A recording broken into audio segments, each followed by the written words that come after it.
Hello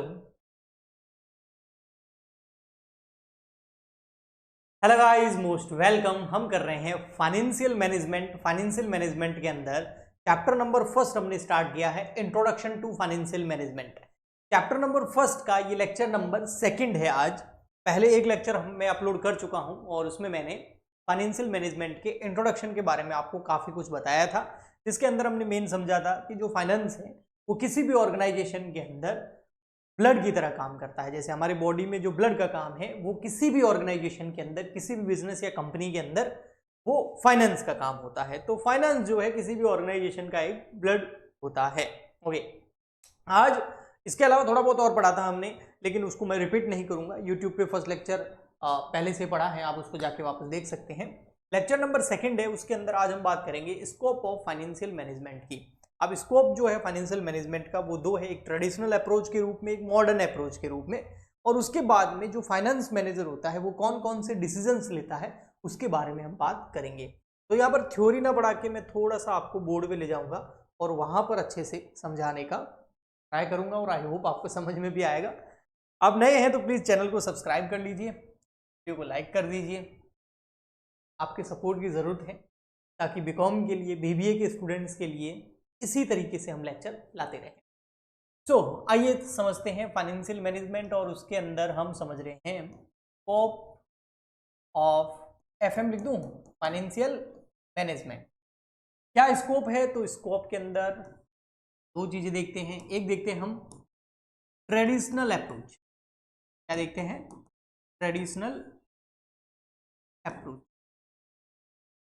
financial management के scope को अगर आपको जानना है ना, तो दो तरीकों से जान सकते हो। ट्रेडिशनल अप्रोच के जरिए जान सकते हो। ट्रेडिशनल अप्रोच का मतलब ये होता है तो पुराना टाइम है, आज का टाइम तो मॉडर्न है, तो मॉडर्न अप्रोच के जरिए हम देखेंगे इसको। मॉडर्न अप्रोच से भी देखेंगे कि फाइनेंशियल मैनेजमेंट का स्कोप कितना बड़ा है। ओके, और ट्रेडिशनल अप्रोच में नहीं, पुराने टाइम में क्या था? पुराने टाइम में क्या था? जो फाइनेंशियल मैनेजमेंट है उसका स्कोप नैरो था। क्या था?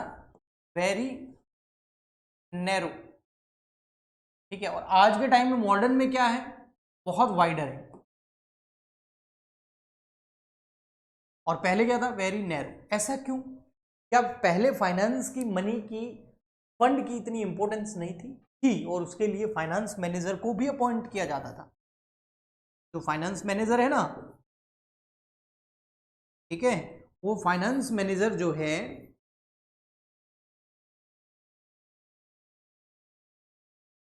वो पुराने टाइम में ट्रेडिशनल अप्रोच के हिसाब से वो फाइनेंस मैनेजर ही क्या करता था? जो फंड होता है का प्रोक्यूटमेंट एंड का यूटिलाइजेशन, इससे रिलेटेड डिसीजन सारे के सारे कौन लेता था? फाइनेंस मैनेजर लेता था। कि आपके बिजनेस के अंदर कितने फंड की जरूरत है, कितनी पैसों की जरूरत है, वो देखना, उसका प्रोक्यूटमेंट करना और उसका यूटिलाइजेशन करना उस पैसे का। इससे रिलेटेड डिसीजंस, इससे रिलेटेड काम जो है फाइनेंस मैनेजर का होता था। बस यहीं तक फाइनेंस मैनेजर का काम जो है वो लिमिटेड था, इसलिए बोलते हैं वेरी नैरो जो है अप्रोच थी। बहुत बड़ा फाइनेंस मैनेजर का कोई काम नहीं था, बस इससे रिलेटेड वो अपना काम देखता था। ये ट्रेडिशनल अप्रोच के अंदर होता था। लेकिन जैसे जैसे समय बीता, टाइम आगे बढ़ा, मॉडर्न जमाना आया, फाइनेंस की इंपॉर्टेंस ज़्यादा बढ़ने लग गई, फैसिलिटीज़ ज़्यादा होने लगी, इंफ्रास्ट्रक्चर बढ़ने लग गया, टेक्नोलॉजी बढ़ने लगी, तो बहुत सारा चेंजेस आने लग गए।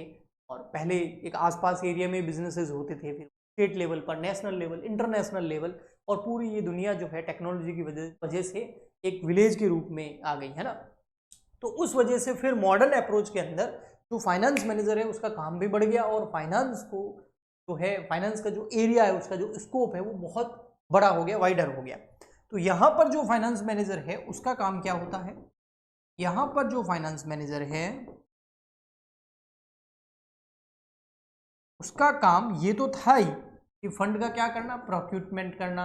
अब ये तो है ही, पहले वाला तो था ही, यूटिलाइजेशन करना। इसके अलावा, इसके अलावा और बहुत सारे काम अब इसको करने पड़ गए, बहुत सारे डिसीजन अब इसको लेने पड़ गए। इसको, फाइनेंस मैनेजर को, जो पहले नहीं लेता। इसके अलावा उसको बहुत सारी एनालिटिकल रिपोर्ट्स, एनालिटिकल रिपोर्ट्स और एक पूरा का पूरा फ्रेमवर्क इसको रेडी करना पड़ता है।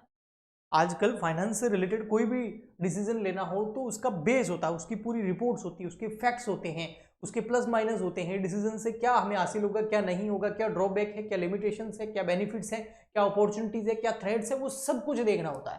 तो उसको पूरा एनालिटिकल व्यू के अंदर, फ्रेमवर्क के अंदर, एक रिपोर्ट के अंदर रेडी करके फिर डिसीजन लिया जाता है। और फाइनेंस मैनेजर क्या क्या डिसीजन लेता है, आइए देखते हैं। फाइनेंस मैनेजर जो है आज के टाइम में सबसे फर्स्ट डिसीजन जो लेता है, सबसे फर्स्ट वो इन्वेस्टमेंट डिसीजन। उससे रिलेटेड पूरा काम ये करता है, पूरी रिपोर्ट तैयार करता है। अब इन्वेस्टमेंट डिसीजन क्या, इन्वेस्टमेंट डिसीजन का मतलब ये है क्या कि हम किसी कंपनी के शेयर खरीद रहे हैं, वो नहीं। इन्वेस्टमेंट डिसीजन का मतलब है आपकी जो बिजनेस है, आपकी जो कंपनी है, उसके अंदर इन्वेस्ट करना, उसमें पैसा लगाना। अब कंपनी के अंदर पैसा कहाँ लगेगा, दो जगह लगेगा, या तो लगेगा लॉन्ग टर्म एसेट्स के अंदर या लगेगा शॉर्ट टर्म एसेट्स के अंदर, जिसको हम अकाउंटिंग के अंदर लॉन्ग टर्म एसेट्स को फिक्स एसेट्स बोलते हैं और शॉर्ट टर्म एसेट्स को हम करंट एसेट्स बोलते हैं। लॉन्ग टर्म एसेट्स का मतलब हो गया ऐसी एसेट्स में आप इन्वेस्ट कर रहे हो, ऐसी बड़ी हैवी मशीन परचेज कर रहे हो, ऐसा बड़ा प्लांट लगा रहे हो, ऐसी बड़ी फैक्ट्री लगा रहे हो, या फिर आप इतनी बड़ी बिल्डिंग परचेज कर रहे हो, एक लैंड परचेज कर रहे हो, और वो जो डिसीजन है वो फाइनेंस मैनेजर को लेना होता है। तो ये इन्वेस्टमेंट डिसीजन का मतलब बिजनेस के अंदर इन्वेस्टमेंट से है। और फिर अगर आप लॉन्ग टर्म जो एसेट्स है उसको परचेज करने का डिसीजन ले रहे हो, लॉन्ग टर्म एसेट्स का, जिसको हम फिक्स एसेट्स भी बोलते हैं अकाउंटिंग के अंदर, यहाँ तो हम लॉन्ग टर्म एसेट्स ही बोलेंगे फाइनेंशियल मैनेजमेंट के अंदर। तो इसमें जो डिसीजन ले रहे हो आप लॉन्ग टर्म एसेट्स का, उसका वो एसेट जो आप परचेज करोगे उसका जो यूटिलाइजेशन है या उसको जो आप यूज करोगे वो लंबे टाइम तक आप यूज करोगे, है ना। तो वो जो डिसीजन है वो फाइनेंस मैनेजर को लेना होता है कि कौन सा मशीन परचेज करना। अल्टरनेटिव्स तो मार्केट में अवेलेबल ही होंगे ना, तो उस अल्टरनेटिव के बेसिस पर हमारे बिजनेस के हिसाब से फिट कौन सी एसेट लॉन्ग टर्म पर्पज के लिए सही बैठेगी, वो डिसीजन लेना, जिसमें लेटेस्ट टेक्नोलॉजी भी हो, हमारे प्रोडक्ट की क्वालिटी अच्छी आए उससे, अगर मैन्युफैक्चरिंग यूनिट है तो ओके। और सेकंड नंबर आता है आपका शॉर्ट टर्म एसेट्स। अब शॉर्ट टर्म एसेट्स में आ गया आपका करंट एसेट्स।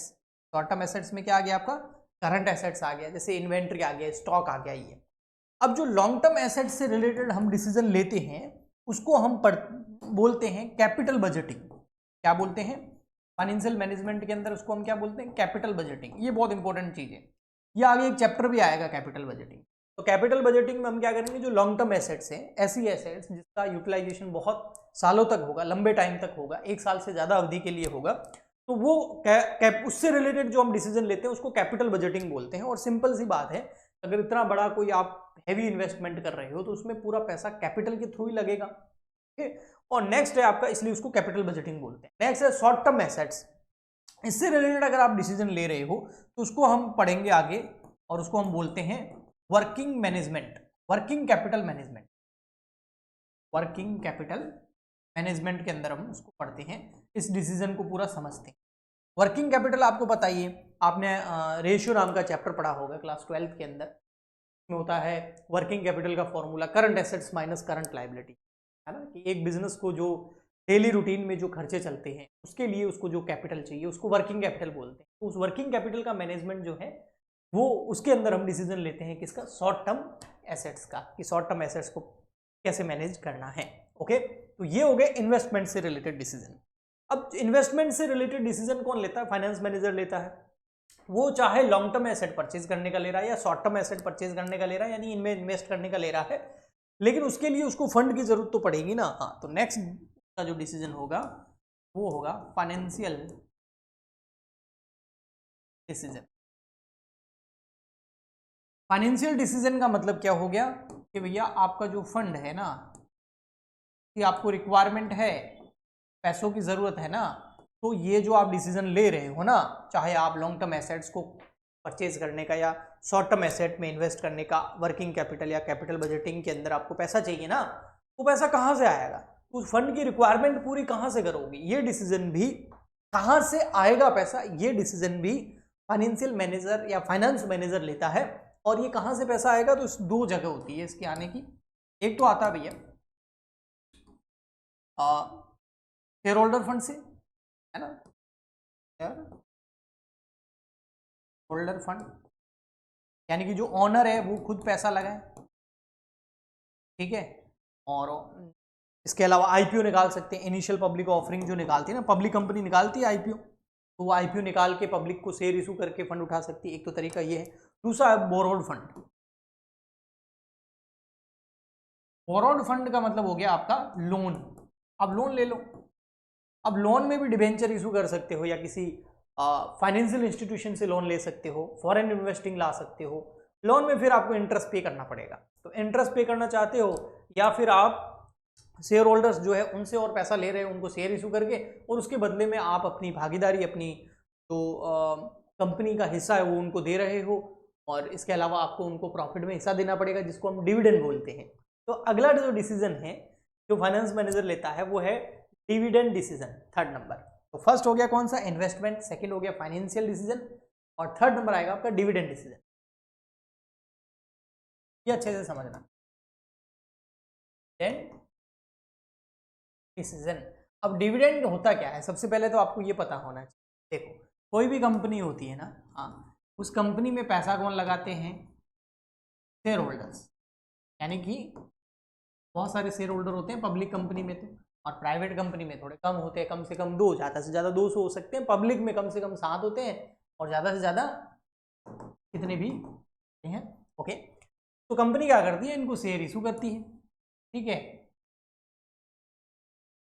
इनके पास शेयर पहुंच जाता है, ये बन जाते हैं शेयर होल्डर, जिसको हम आगे मेंबर भी बोलते हैं, होल्डर, या फिर इनको मेंबर्स भी बोला जाता है, मतलब ओनर होते हैं ये। और ये कंपनी में क्या लगाते हैं, कैपिटल, पैसा लगाते हैं, जिसको हम शेयर कैपिटल बोलते हैं। तो देखो भैया, इनको एक डॉक्यूमेंट दे दिया, इन्होंने कंपनी में पैसा लगा दिया। अब इसके बदले में कंपनी क्या करती है, पूरे साल काम करती है, कि जो बोर्ड ऑफ डायरेक्टर होता है ना, जिनको अपॉइंट कौन करते हैं, मेंबर्स ही करते हैं। तो बोर्ड ऑफ डायरेक्टर पूरे साल काम करता है, बिजनेस करता है, मैन्युफैक्चरिंग करता है, परचेज करता है, सेल करता है, पूरा मैनेजमेंट करते हैं। और उसमें फाइनेंस मैनेजमेंट मैनेजर भी होता है हमारा, जो फाइनेंस से रिलेटेड काम करता है। और उसके बाद साल के एंड में जब हिसाब होता है, फाइनल अकाउंट बनते हैं, statement of P and L, balance sheet, cash flow वगैरह, तो उससे हमें पता चलता है कि कंपनी का जो है प्रॉफिट कितना हुआ है, और पर शेयर प्रॉफिट कितना हुआ है। किसी के पास एक शेयर है तो प्रॉफिट कितना हुआ है, तो हम ईपीएस बोलते हैं, अर्निंग पर शेयर। तो कंपनी की ईपीएस निकलती है, और उसके बाद में एजीएम के अंदर, एनुअल जनरल मीटिंग के अंदर, फाइनेंस मैनेजर जो है वो इनको बताता है कि भैया तुम्हारा पर शेयर इतना प्रॉफिट हो रहा है। फॉर एग्जांपल के लिए पर शेयर 10 रुपए का प्रॉफिट हो रहा है। 1 लाख शेयर है तो 10 लाख रुपए का प्रॉफिट हो गया। 1 करोड़ शेयर है तो 10 करोड़ का प्रॉफिट हो गया टोटल। 100 करोड़ शेयर है तो फिर 10 से मल्टीप्लाई कर दो उसको, 100 मल्टीप्लाई बाय 10, 1000 करोड़ का जो है प्रॉफिट हो गया। तो वो कंपनी के ऊपर डिपेंड करता है कि उसकी साइज क्या है। मेरा मकसद मेन आपको बताना ये है कि देखो ये जो प्रॉफिट हुआ है, ये अब फाइनेंस मैनेजर इनको बोलेगा इस प्रॉफिट का क्या करना है। 2 काम कर सकते हैं, एक तो आपको इसको दे देते हैं जिसको हम बोलते हैं डिविडेंड, डिविडेंड डिविडेंड के रूप में दे दो इनको, है ना। 10 रुपए हुए, पर शेयर 10 रुपए दे दो, ठीक है। दूसरा होता है इसको रिटेन कर लो, रिटेन कर लो। रिटेन का मतलब, अब फॉर एग्जांपल के लिए अगर 1 करोड़ शेयर होल्डर शेयर्स है, नंबर ऑफ शेयर है, और पर शेयर 10 रुपए अगर दे दें तो 1 करोड़ मल्टीप्लाई बाय 10 करोगे तो 10 करोड़ रुपए इनको देने पड़ेंगे, है ना। इनके अकाउंट में पैसा ट्रांसफर करेगा। और इससे क्या होता है, कंपनी के अंदर जो कैश फ्लो है उसकी प्रॉब्लम स्टार्ट हो जाती है। अगर कंपनी के पास बहुत ज़्यादा कैश नहीं है, प्रॉफिट का और कैश का आपस में कोई लेना देना नहीं होता है, कैश ज़्यादा इंपॉर्टेंट होता है। प्रॉफिट हो गया है माना, लेकिन इनको पैसा भी तो बैंक में ट्रांसफर करना पड़ेगा ना। तो उस केस में कंपनी ये बोल सकती है कि भैया देखो फालतू पहले से कैश है नहीं हमारे पास, इतना लिक्विडिटी नहीं है, और इससे अच्छा है कि इस प्रॉफिट को बिजनेस के अंदर ही रिटर्न कर लेते हैं, यानी कि वापस इसको बिजनेस में ही लगा, इससे बिजनेस बढ़ेगा तो फायदा तो इनका ही होगा, क्योंकि इनकी वेल्थ मैक्सिमाइजेशन तो इनकी होगी ना, ओके। और आगे जाके कभी डिविडेंड दे भी देंगे, ओके। तो ये भी हो सकता है, तो प्रॉफिट को रिटेन करना भी हो सकता है, या फिर डिविडेंड के रूप में इनको देना भी हो सकता है। तो ये डिसीजन भी लगभग फाइनेंस मैनेजर इसका पूरा framework, analytical table, analytical report बना के इनके सामने प्रेजेंट करता है एजीएम के अंदर। फिर वहाँ पर वोटिंग के थ्रू जो है डिसीजन लिया जाता है, निर्णय लिया जाता है कि डिविडेंड के रूप में देना है, डिविडेंड देना है। अगर कंपनी के पास में, कंपनी कैश रिच है, कैश रिच का मतलब हो गया कंपनी के पास पैसे की कोई कमी नहीं है, ठीक है, लिक्विडिटी बहुत है, बैंक में खूब पैसा पड़ा है, तो फिर वो दे देगी। अगर लग रहा है नहीं कैश की कमी है तो फिर या और कोई भी रीजन हो सकता है, तो वो पैसा रिटेन कर लिया जाएगा और नेक्स्ट ईयर देखा जाएगा कि डिविडेंड देना है कि नहीं देना है। ये भी काम पूरा का पूरा फाइनेंस मैनेजर का होता है। कैश बहुत इंपॉर्टेंट चीज होती है किसी भी कंपनी में। अगर आप शेयर मार्केट में भी इन्वेस्टमेंट करते हैं तो दुनिया के सबसे रिच इन्वेस्टर वॉरेन बफेट, उनकी बुक्स में पढ़ता रहता हूँ, तो उन्होंने कुछ पॉइंट्स बताए हैं कि ये वो देखते हैं कंपनी के अंदर फिर इन्वेस्ट करते हैं। तो उसमें से एक इंपॉर्टेंट पॉइंट, बहुत इंपॉर्टेंट पॉइंट है, तो काफ़ी लोग कम देखते हैं, वो बहुत इंपॉर्टेंट है, वो है कि उस कंपनी के पास में कैश कितना है, यानी कि उसका कैश फ्लो का बैलेंस कितना है। नेगेटिव कैश फ्लो है, पॉजिटिव है तो कितना है। अगर कैश फ्लो बहुत ज़्यादा है वो बोलते हैं कि उस कंपनी में इन्वेस्ट करना चाहिए। इसके अलावा कुछ पॉइंट और भी है, जैसे ईपीएस है और भी है, लेकिन एक कैश वाला भी पॉइंट है। उसके पीछे वो रीजन बताते हैं कि अगर किसी कंपनी के पास में कैश की कोई कमी नहीं है, लिक्विडिटी की कोई कमी नहीं है, तो फिर उस कंपनी के पास में कोई अपॉर्चुनिटी आएगा तो देगा, कोई थ्रेट भी आ जाएगा, कोई प्रॉब्लम भी आ गई तो वो आराम से उसको फेस कर सकते हैं। और अगर किसी कंपनी के पास कैश नेगेटिव है, अब वहां अपॉर्चुनिटी आई तो भी वो मिस हो जाएगी, या फिर कोई प्रॉब्लम आ गई तो भी वो मिस हो जाएगी। क्योंकि दुनिया के अंदर आपको पता है 19% प्रॉब्लम्स जो है पैसे से दूर हो सकती है, तो पैसा तो होना चाहिए, लिक्विडिटी तो होनी चाहिए। ओके, सो वो यहाँ पर समझाने की मैंने आपको ट्राई करा है कि किस वजह से रिटेन करते हैं या फिर डिविडेंड के रूप में शेयर होल्डर को डिविडेंड दे दिया जाता है। तो ये 3 डिसीजन मेन डिसीजन होते हैं जो एक फाइनेंस मैनेजर को लेने होते हैं। इस वजह से बोला गया है कि मॉडर्न टाइम में फाइनेंस मैनेजर जो है उसका काम ज़्यादा है, वाइडर है बहुत ज़्यादा। तो मॉडर्न अप्रोच हमको ये बोलती है कि फाइनेंशियल मैनेजमेंट का स्कोप जो है वो बहुत ज़्यादा बड़ा है आज के टाइम। आई होप आपको अच्छे से समझ में आया होगा।